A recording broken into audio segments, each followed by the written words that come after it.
ನಮಸ್ಕಾರ ಪ್ರಿಯ ವೀಕ್ಷಕರೇ, ಈ ವಿಡಿಯೋದಲ್ಲಿ ನಾನು ನಿಮಗೆ ತಿಳಿಸ್ಕೊಡೋ ಪ್ರಯತ್ನ ಮಾಡ್ತೀನಿ. 2 ಮೆಥಡ್ಗಳು ಮೂಗನ್ನು ಕ್ಲೀನ್ ಮಾಡೋದಕ್ಕೆ. ಕೆಲವೊಬ್ಬರು ಇಂಟೆನ್ಸ್ ಆಗಿ ಮಾಡ್ಬೋದು, ಅಂದರೆ ಫಾಸ್ಟಾಗಿ ಮಾಡಿ ಬೇಗ ಡ್ರಾ ಬೇಗ ಬಹುಮಾನ ಅನ್ನೋ ಥರ ಪರಿಣಾಮಗಳನ್ನ ಪಡ್ಕೋಬೋದು. ಅದಾಗೋದಿಲ್ಲಪ್ಪ, ನಾನು ನಿಧಾನ ಮಾಡ್ತೀನಿ ಅನ್ನೋರು, ಅಂದರೆ ನಿಧಾನವಾಗಿ ಸ್ಟಾರ್ಟ್ ಮಾಡ್ತೀನಿ, ಗ್ರ್ಯಾಜುವಲ್ ಆಗಿ ಇಂಪ್ರೂವ್ ಮಾಡ್ಕೋತಾ ಹೋಗ್ತೀನಿ, ಶಕ್ತಿಯನ್ನು ಪಡ್ಕೊಳ್ಳೋದಕ್ಕೆ ಟ್ರೈ ಮಾಡ್ತೀನಿ ಅನ್ನೋ ವ್ಯಕ್ತಿಗಳು ಅಷ್ಟಷ್ಟಾಗಿ ಪ್ರಯತ್ನವನ್ನು ಮುಂದುವರಿಸ್ಬೋದು. ಈ ಥರ 2 ವಿಧಾನಗಳಲ್ಲಿ ನೀವು ಮಾಡ್ಬೋದು ಈ 2 ಮೆಥಡ್ಗಳನ್ನು. ಮೆಥಡ್ಗಳು ಯಾವುದು ಅಂತ ನೋಡೋಣ ಬನ್ನಿ.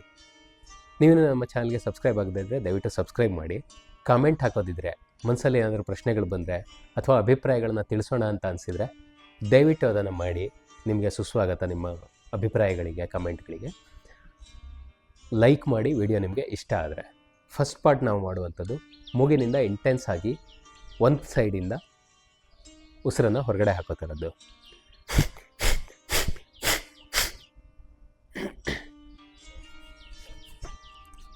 ಇದರಲ್ಲಿ ಮುಖ್ಯವಾಗಿ ಒಂದು ಬೇಕಾಗಿರೋದು ಇನ್ಸ್ಟ್ರೂಮೆಂಟ್ ಅಂದರೆ ಒಂದು ಕರ್ಚೀಫನ್ನು ಜೊತೆಯಲ್ಲಿ ಇಟ್ಕೊಳ್ಳೋದು ಈ ಥರ. ಯಾಕೆಂದರೆ ಮೂಗಿನಿಂದ ನಾವು ಇಂಟೆನ್ಸ್ ಆಗಿ ಉಸಿರಾಟ ಮಾಡಿದಾಗ ಎಡ ಮೂಗಿರ್ಬೋದು ಬಲ ಮೂಗಿರ್ಬೋದು ಕಫ ಹೊರಗಡೆ ಬರುತ್ತೆ. ಆ ತ್ಯಾಜ್ಯವನ್ನು ನಾವು ಒರೆಸಿ ಮೂಗನ್ನು ಕ್ಲೀನ್ ಮಾಡ್ಕೋಬೇಕು. ಆ ಥರದ ಒಂದು ರಿಕ್ವೈರ್ಮೆಂಟ್ ಇದರಲ್ಲಿರುತ್ತೆ.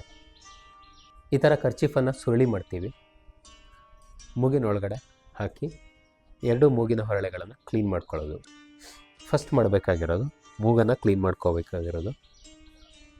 ನೆಗಡಿ ಇದೆ ಈಗಾಗಲೇ ನನಗೆ, ನಿಮಗೂ ಇರ್ಬೋದು. ಇದ್ದರೆ ಹೊರಗಡೆ ಹಾಕೋದಕ್ಕೆ ಭಾಳ ಸಾಲಿಡ್ ಆದ ಐಡಿಯಾ ಇದು. ಕೋಲ್ಡಿಂದ ಹೊರಗಡೆ ಬರೋದಕ್ಕೆ ಈ ಭಾಗದಲ್ಲಿ ಕಫ ಏನು ಕಲೆಕ್ಟ್ ಆಗಿರುತ್ತೆ ಅದನ್ನು ಹೊರಗಡೆ ಹಾಕೋ ಮೂಲಕ ಮೂಗಿನ ಆರೋಗ್ಯವನ್ನು ಕಾಪಾಡ್ಕೊಳ್ಳೋದಕ್ಕೆ. ಕೈಯನ್ನು ಯಾವುದೇ ಒಂದು ಮುದ್ರೆಯಲ್ಲಿ ಇಟ್ಕೋಬೋದು ಅಥವಾ ಸುಮ್ಮನೆ ಹಾಗೆ ಇಟ್ಕೋಬೋದು ಮೊಣಕಾಲಿನ ಮೇಲೆ. ಬಲ ಮೂಗನ್ನು ಮುಚ್ತೀವಿ ಹೆಬ್ಬೆರಳನ್ನು ಉಪಯೋಗಿಸ್ಕೊಂಡು.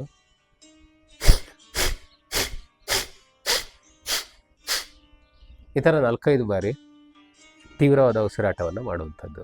ಮತ್ತು ಮೂಗನ್ನು ಕ್ಲೀನ್ ಮಾಡ್ಕೋತೀರಾ, ಮತ್ತು ತೀವ್ರವಾದ ಉಸಿರಾಟವನ್ನು ಮಾಡ್ತೀರಾ. ಉಸಿರನ್ನು ಒಳಗಡೆ ಎಳ್ಕೊಳ್ಳೋದು, ಎಡಗಡೆ ಮೂಗಿಂದ ಹೊರಗಡೆ ಬಿಡೋದು, ಬಲ ಮೂಗನ್ನು ಪೂರ್ತಿಯಾಗಿ ಮುಚ್ಚಿದ ಮೇಲೆ.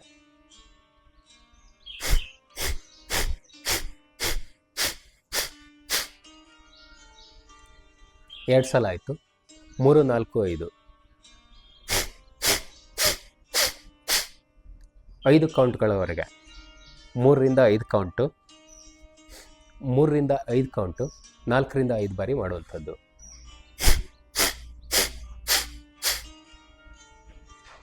ಮತ್ತೆ ಉಸಿರಾಡ್ತೀರಾ, ಗ್ಯಾಪ್ ತಗೊಂಡು 5 ಬಾರಿ ಮಾಡೋದು. ಮೂಗನ್ನು ಕ್ಲೀನ್ ಮಾಡ್ಕೊಳ್ಳೋದು, ಮತ್ತೆ ಸುರುಳಿ ಮಾಡಿ ಮೂಗಿನ ಒಳಗಡೆ ಕ್ಲೀನ್ ಮಾಡ್ತೀರಾ. ಈ ಥರ ಸ್ಪ್ರೇ ಆಗಿದ್ದಿದ್ರೆ ಅದನ್ನು ಕೂಡ ಕ್ಲೀನ್ ಮಾಡ್ಕೋಬೋದು. ಈಗ ಕಿರು ಬೆರಳು ಮತ್ತು ಉಂಗುರ ಬೆರಳನ್ನು ಯೂಸ್ ಮಾಡಿಕೊಂಡು ಬಲ ಮೂಗಿನ ಹೊಳೆಯನ್ನು ಮುತ್ತೀರಾ. ಕೈಯನ್ನು ಈ ಥರ ಕೆಳಗಡೆ ಹಿಡ್ಕೋಬೋದು, ಇಲ್ಲಾಂದರೆ ಕಂಪ್ಲೀಟಾಗಿ ಎಡ ಹೆಬ್ಬೆರಳನ್ನು ಯೂಸ್ ಮಾಡಿಕೊಂಡು ಎಡ ಮೂಗನ್ನು ಮುಚ್ಬೋದು. ಇದೇ ಸೇಫ್, ಯಾಕೆಂದರೆ ಕೈ ಈ ಥರ ಬರೋದ್ರಿಂದ ಕೈ ಮೇಲೆ ಬೀಳೋ ಚಾನ್ಸಸ್ ಇರುತ್ತೆ.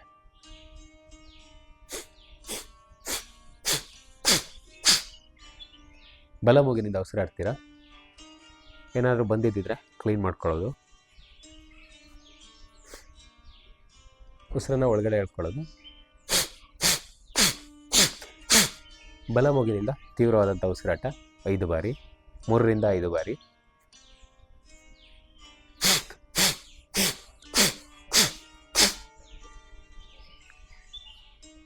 ಉಸಿರನ್ನು ಒಳಗಡೆ ಎಳ್ಕೊಂಡು ಬಲ ಮೂಗಿನಿಂದ ಪುನಃ ಉಸಿರಾಟ.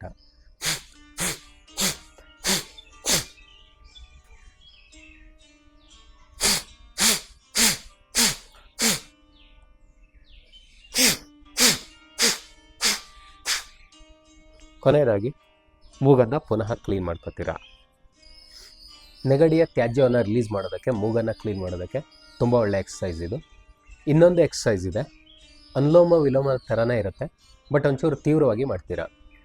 ಅನುಲೋಮ ವಿಲೋಮದಲ್ಲಿ ನೀವೇನು ಮಾಡ್ತೀರಾ ಅಂದರೆ ಬಲ ಮೂಗಿನ ಹೊರಳೆನ ಮುಚ್ಚಿ ಎಡ ಮೂಗಿನಿಂದ ಉಸಿರಾಡ್ತೀರಾ. ಉಸಿರನ್ನು ಒಳಗಡೆ ಎಳ್ಕೊಳ್ಳೋದು, ಬಲ ಮೂಗಿನಿಂದ ಉಸಿರನ್ನು ಹೊರಗಡೆ ಬಿಡುವಂಥದ್ದು. ಬಲ ಮೂಗಿನಿಂದ ಪುನಃ ಉಸಿರನ್ನು ಒಳಗಡೆ ಎಳ್ಕೊಳ್ಳೋದು, ಎಡ ಮೂಗಿನಿಂದ ಹೊರಗಡೆ ಬಿಡುವಂಥದ್ದು.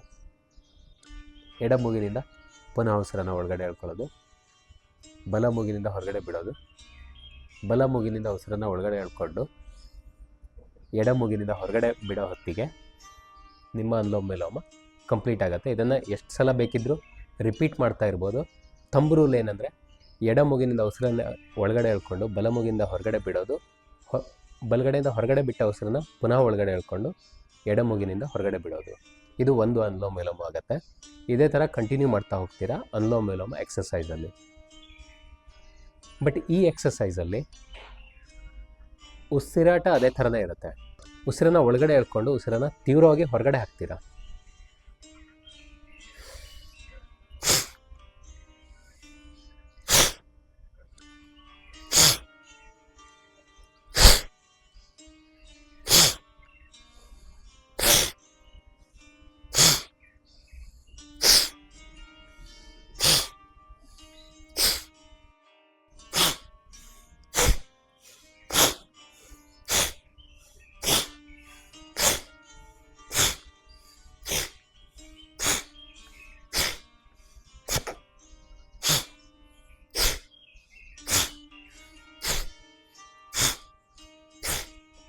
ನೆಗಡಿ ಇರುವಾಗ ಶಬ್ದ ಜೋರಾಗಿ ಬರುತ್ತೆ, ಬ್ರ್ ಅಂತ ಸೌಂಡ್ ಬರುತ್ತೆ, ಅದು ಓಕೆ.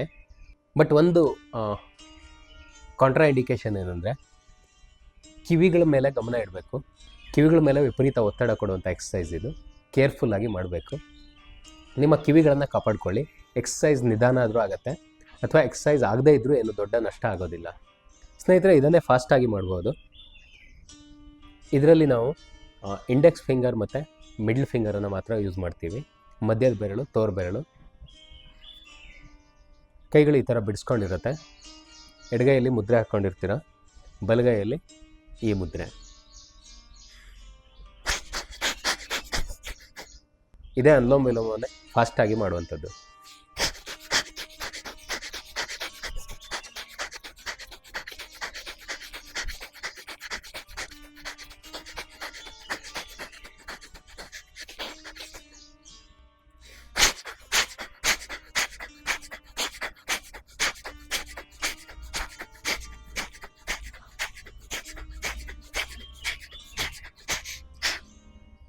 ಇದರಲ್ಲೇ ಎಲ್ಲ 2 ಬೆರಳುಗಳನ್ನು ಯೂಸ್ ಮಾಡ್ತೀರಾ, ತೋರು ಬೆರಳು ಮತ್ತು ಮಧ್ಯದ ಬೆರಳು. ಮೂಗಿನ ಹೊರಳೆಗಳನ್ನು ಅಲ್ಟರ್ನೇಟ್ ಆಗಿ ಮುಚ್ತಾ ಹೋಗ್ತೀರಾ. ಎಡ ಮೂಗಿಂದ ಉಸಿರನ್ನು ಒಳಗಡೆ ಎಳ್ಕೊತೀರಾ, ಬಲ ಮೂಗಿನಿಂದ ಹೊರಗಡೆ ಬಿಡ್ತೀರಾ, ಬಲ ಮೂಗಿಂದ ಪುನಃ ಒಳಗಡೆ ಎಳ್ಕೊತೀರಾ, ಎಡ ಮೂಗಿನಿಂದ ಹೊರಗಡೆ ಬಿಡ್ತೀರಾ. ಇದೇ ಪ್ರೊಸೀಜರ್ನೇ ಫಾಸ್ಟಾಗಿ ಮಾಡಿದಾಗ ಈ ಥರ ಸೌಂಡ್ ಬರುತ್ತೆ, ಈ ಥರ ಆಗುತ್ತೆ.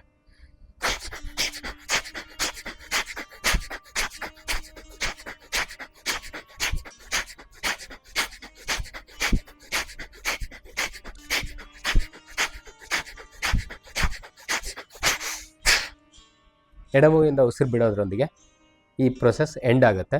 ಫಾಸ್ಟಾಗಿ ಮಾಡುವಂಥದ್ದು ಉಸಿರಾಟ. ಇದನ್ನೇ ಕರಿತೀವಿ ಧೋಕನಿ ಕ್ರಿಯಾ ಅಂತ. ಕಪಾಲಭಾತಿಯ ಒರಿಜಿನಲ್ ವರ್ಷನ್, ಅಂದರೆ ಮೊದಲಿಗೆ ಬಂದಿದ್ದಂಥ ವರ್ಷನ್ ಇದು ಅಂತ ಹೇಳ್ತಾರೆ. ಧೋಕನಿ ಕ್ರಿಯಾ ಅಂತ ಇದರ ಹೆಸರು ಸಂಸ್ಕೃತದಲ್ಲಿ. ಇದು ಭಾಳ ಫಾಸ್ಟಾಗಿ ನಡೆಯುತ್ತೆ. ಹೊಟ್ಟೆಯಿಂದ ಉಸಿರನ್ನು ಒಳಗಡೆ ಎಳ್ಕೊಂಡು ಹೊರಗಡೆ ಬಿಡೋದಿರುತ್ತೆ.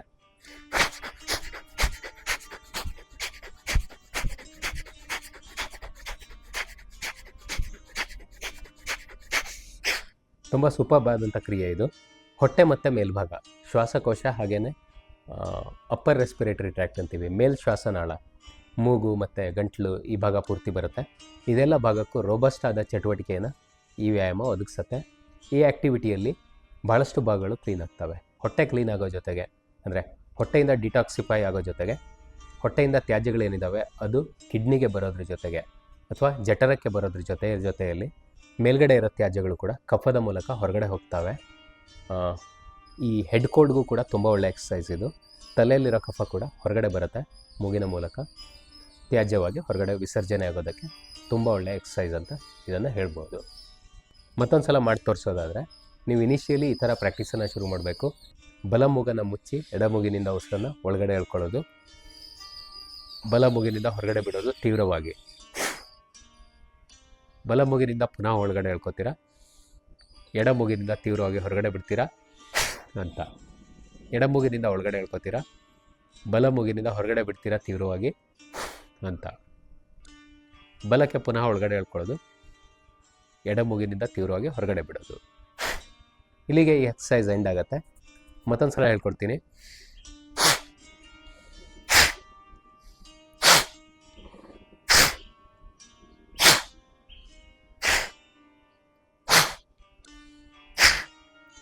ಕಿವಿಯನ್ನು ಅಬ್ಸರ್ವ್ ಮಾಡ್ತಾ ಹೋಗಬೇಕು. ತಲೆ ಮತ್ತು ಕಿವಿಗಳಲ್ಲಿ ಯಾವ ಪರಿವರ್ತನೆಗಳು ಆಗ್ತಾ ಇದ್ದಾವೆ ಅನ್ನೋದನ್ನು ಗಮನಿಸಬೇಕು. ಸ್ಫೋಟ ಆಗೋ ಚಾನ್ಸಸ್ ಇರುತ್ತೆ ಏನಾದರೂ ಹೆಚ್ಚು ಕಮ್ಮಿ ಆದರೆ. ಗಮನಿಸ್ತಾ ಗ್ರ್ಯಾಜುವಲಿ ಮಾಡ್ತಾ ಹೋಗಿ, ನಿಧಾನವಾಗಿ ತೀವ್ರತೆಯನ್ನು ಜಾಸ್ತಿ ಮಾಡ್ತಾ ಹೋಗಿ. ಆಗ ಬ್ಲಾಕ್ಗಳು ಕಡಿಮೆ ಆಗ್ತಾ ಹೋಗ್ತವೆ. ಹೆಚ್ಚು ಪರಿಣಾಮಕಾರಿಯಾಗಿ ಸೇಫಾಗಿ ಮಾಡೋದಕ್ಕೆ ಸಾಧ್ಯ ಆಗುತ್ತೆ. ಪ್ರತಿಯೊಂದು ಎಕ್ಸಸೈಸನ್ನು ನಿಧಾನವಾಗಿ ಶುರು ಮಾಡಿ ಆಮೇಲೆ ವೇಗವನ್ನು ಕ್ರಮೇಣ ಜಾಸ್ತಿ ಮಾಡ್ತಾ ಹೋಗಿ. ಇನ್ನು ಕಾನ್ಫಿಡೆನ್ಸ್ ಅನಿಸ್ತಿದೆ, ಹೆಲ್ತು ಕೂಡ ಇಂಪ್ರೂವ್ ಆಗ್ತಿದೆ ಅಂದಾಗ, ಖುಷಿ ಕೂಡ ಸಿಗ್ತಿದೆ ಅಂತಾದಾಗ ಇಂಟೆನ್ಸಿಟಿಯನ್ನು ತುಂಬ ಜಾಸ್ತಿಗೆ ತೊಗೊಂಡು ಹೋಗ್ಬೋದು. ಅದರ ಪೂರ್ಣ ಪ್ರಯೋಜನಗಳನ್ನು ಪಡ್ಕೊಳ್ಳೋದಕ್ಕೆ ಸಾಧ್ಯ ಆಗುತ್ತೆ. ಇದೆರಡು ಎಕ್ಸಸೈಸ್ ತುಂಬ ಉಪಯುಕ್ತ ಆಗುತ್ತೆ. ಮೂಗನ್ನು ಕ್ಲೀನ್ ಮಾಡೋದಕ್ಕೆ, ನೆಗಡಿಯಿಂದ ಹೊರಗಡೆ ಬರೋದಕ್ಕೆ. ಜಾಸ್ತಿ ಮಾಡ್ತಾ ಇದ್ದಂಗೂ ಜಾಸ್ತಿ ಉಪಯೋಗ ಸಿಗ್ತಾ ಹೋಗುತ್ತೆ. ನೆಗಡಿ ಎಲ್ಲರೂ ಬಾಧಿಸುತ್ತೆ, ನನಗೂ ಕೂಡ ಇದೆ. ನಾನು ಕೂಡ ಅಷ್ಟಷ್ಟಾಗಿ ಕ್ಲೀನ್ ಮಾಡ್ಕೊಳ್ಳೋದಕ್ಕೆ ಟ್ರೈ ಮಾಡ್ತಿದ್ದೀನಿ. ಹೀಗೆ ಆರೋಗ್ಯವನ್ನು ಕಾಪಾಡ್ಕೊಳ್ಳೋದಕ್ಕೆ ಪ್ರಯತ್ನ ಮಾಡೋಣ. ಹಾಗೆಯೇ ಎಕ್ಸ್ಪೆರಿಮೆಂಟ್ ಮಾಡಿ ತೊಂದರೆ ತಗೊಳ್ಳೋ ಬದಲು, ಯಾವುದೋ ಸಮಸ್ಯೆಗೆ ಸಿಕ್ಕಾಕೊಳ್ಳೋ ಬದಲು ಕೇರ್ ತಗೊಳ್ಳೋಣ. ಸಂದರ್ಭ ಬಂದಾಗ ವೈದ್ಯರನ್ನು ಕೂಡ ಅಪ್ರೋಚ್ ಮಾಡೋಣ ಅಂತ ಹೇಳ್ತಾ ವಿಡಿಯೋನ ಎಂಡ್ ಮಾಡ್ತಿದ್ದೀನಿ. ಹರಿ ಓಂ.